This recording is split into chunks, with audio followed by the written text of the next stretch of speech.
தமிழ்நாடே கேள்விப்பட்டிராத அதிரடி விலை குறைப்பு super Saravana stores. GT Holidays, South India's #1 travel brand. You know you are special when you're with GT Holidays. பழைய நகையை கொடுத்து பை டு 11 monthsல அதே அடைக்கு புது நகையை எடுத்துக்கோங்க. எக்ஸ்ட்ராவா ₹1 தர வேண்டாம். Magic old gold exchange.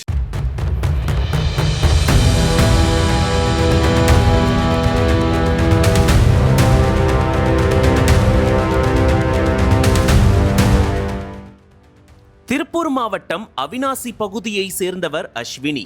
இதில் அந்த இளம்பெண்ணின் வாழ்க்கை நலன் கருதி அவரது பெயர் மட்டும் மாற்றப்பட்டுள்ளது. 19 வயதான அஸ்வினி ஈரோட்டில் உள்ள தனியார் கல்லூரியில் படித்து வருகிறார். அதேபோல் நாமக்கல் மாவட்டத்தை சேர்ந்தவர் 28 வயதான ராமமூர்த்தி. இவர் தனியார் பேருந்து ஓட்டுநராக பணியாற்றி வருகிறார். இந்த நிலையில் ராமமூர்த்திக்கு தன்னுடைய பெண் தோழி மூலம் கல்லூரி மாணவி அஸ்வினியுடன் பழக்கம் ஏற்பட்டுள்ளது. ஆரம்பத்தில் செல்போன் மூலம் பேசி வந்தவர்கள் அதன் பிறகு ராமமூர்த்தியும் அஸ்வினியும் காதலிக்க தொடங்கியுள்ளனர். இந்த புது காதல் ஜோடி கடந்த 4 மாதங்களாக காதலித்து வந்த நிலையில் இருவருக்கும் இடையே அடிக்கடி தகராறு ஏற்பட்டுள்ளது. நாளுக்கு நாள் இந்த மோதல் அதிகமாகவே இருவரும் எளியும் பூனையுமாக இருந்து வந்துள்ளனர். நாளடைவில் ராமமூர்த்தியின் செயல்பாடுகள் பிடிக்காமல் போனதால் அஸ்வினி அவருடன் தவிர்த்து வந்துள்ளார். இதனால ஷாக்கான ராமமூர்த்தி தன்னுடைய காதலியுடன் பேச எவ்வளவோ முயற்சித்து வந்துள்ளார். ஆனால் அதை கண்டுகொள்ளாத அஸ்வினி அவரது செல்போன் நம்பரை பிளாக் லிஸ்டில் போட்டுவிட்டு வார இறுதி நாட்களில் திருப்பூரில் உள்ள தனது வீட்டிற்கு சென்றுள்ளார். இதை அறிந்து ஆத்திரமடைந்த ராமமூர்த்தி கடந்த 3ஆம் தேதி நாமக்கலில் இருந்து திருப்பூருக்கு வந்துள்ளார்.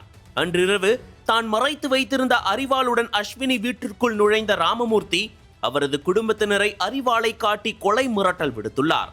இதை பார்த்து பதறிப்போன அஸ்வினி குடும்பத்தினர் உயிர் பயத்தில் கத்தி கூச்சலிட்டதை அடுத்து ஊர் மக்கள் அங்கு கூட தொடங்கினர்.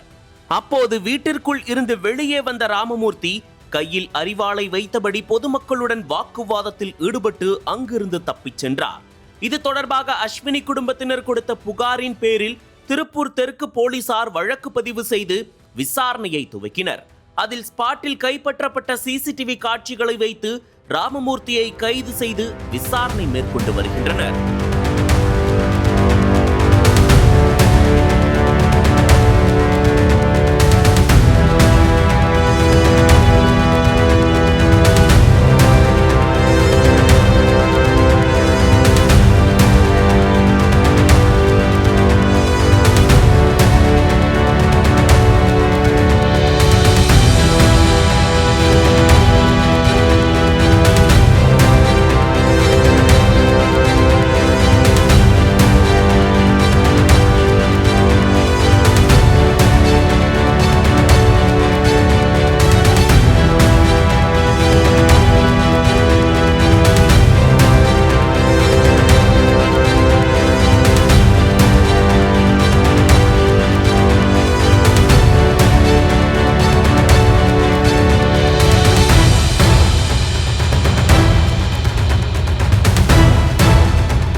அனல் பறக்கும் செய்திகளை அப்டேட் செய்து கொள்ள நக்கீரன் களத்தை இப்பவே சப்ஸ்கிரைப் பண்ணுங்க.